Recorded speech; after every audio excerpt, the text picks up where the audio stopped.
1961, and it was sort of about buckle collectors. It was about regiments and armaments. It didn't have the emotional archaeology that later people would invest, and that I hope that I was able to invest in a story of the Civil War, you know, 30 years after that, in 1990. So it's where you are. I've done a film on the national parks, and the next episode I'm going to show here is on the Depression. Well, the national parks thrived during the Depression. They got the first stimulus dollars, the first shovel-ready stimulus dollars of Franklin Roosevelt's New Deal in the CCC, the Civilian Conservation Corps, that not only put men to work, young men who would have been a burden to their families, and built the trails that we now walk on, but brought a kind of dignity of having a job, brought money to the communities, and brought Americans together. So, you know, the Chinese don't have a character for a crisis. They combine two, threat, which is obvious, and opportunity.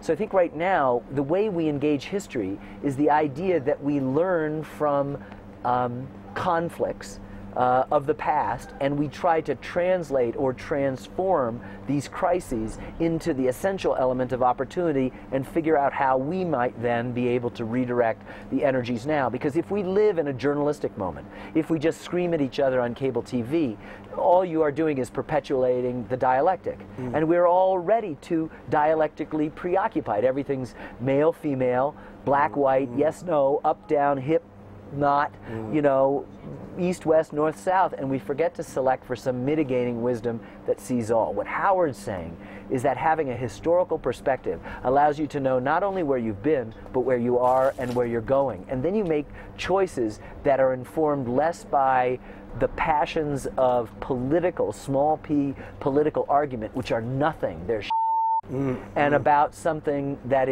has more substance to it, that's informed by something that takes in a much larger picture. And that's why history is the best teacher that I know. Are we learning? Do you see us learning? You know, people talk about cycles of history, and I don't believe that. It's just human nature is always the same. So what is required is that for some of us to insist that we not be the same, to outgrow or to shed what is the basic human nature. That in a Darwinian universe, which it definitely is, we know scientifically, we are obligated spiritually and intellectually to grow, which is what we tend not to do. I made 2 films on wars, and people say, you know, wouldn't it be great if human beings didn't have wars anymore? Not going to happen. Where there's always going to be wars, because human beings naturally go into defensive postures and then into aggressive actions just in a one-to-one situation. So it's how you train a cadre of people, beginning with yourself, to begin to shed the mechanisms, the triggers that permit that. History is a guide, being present